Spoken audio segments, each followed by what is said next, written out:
This is my father's quote. Go ahead. Should I tell you the story quickly? Yeah, tell us the story on that one. All right. So I'm with my dad. My dad's a chess player, but he's also like a park hustler, right? So like he'd go to the parks and play chess against the other chess guys to make quick money. So we'd go in there and offer them ridiculous odds, like 3-1, 4-1, give them more time, whatever. And he'd sit down at the park and he'd bust them up. My dad was really good at chess, but he was ultra aggressive. So like grandmasters hated playing him. A few times he lost spectacularly because he went too hard, but there's some few times he had crushing victories, like just wrecked a grandmaster because he just went completely all out defenseless. He was like an attacking player. Damn.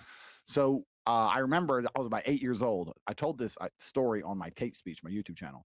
I was about 8 years old. Yeah, I read it and I was like, that's definitely your father's. Yeah. I was about 8 years old.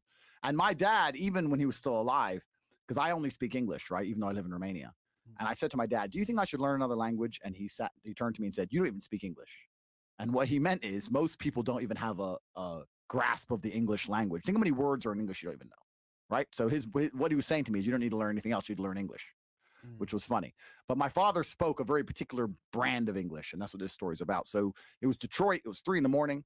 We were in a gas station. I was walking around. I remember looking at the Cheetos. I'm 8. Who doesn't like Cheetos? And I heard an altercation near the front of the till. I heard like some scuffling, etc. I don't know what exactly happened, but I came to the front and my dad was getting jumped by 4 Mexican guys. Damn. Right? So they're hitting him, bang, bang. One of them got a bottle, start smashing him. They're beating the shit out of him. Even as my dad was getting his ass kicked, I'm 8. I'm standing there just frozen.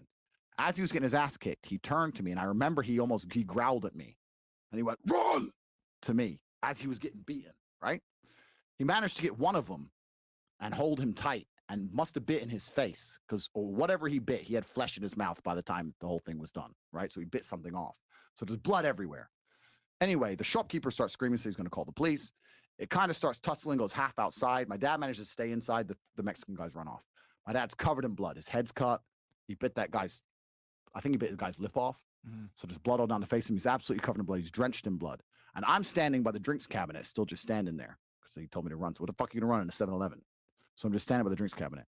He said, son. So I came over there. My dad's standing there. He's talking to the shopkeeper. The shopkeeper was Korean, saying, it wasn't your fault, blah, blah, blah. Anyway, police come, and the police look through the CCTV. They see that my dad fought all these guys off.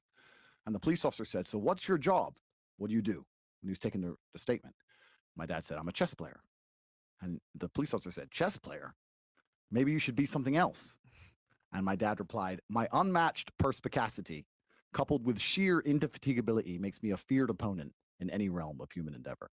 And the police officer was like, okay, just carried on right in the report.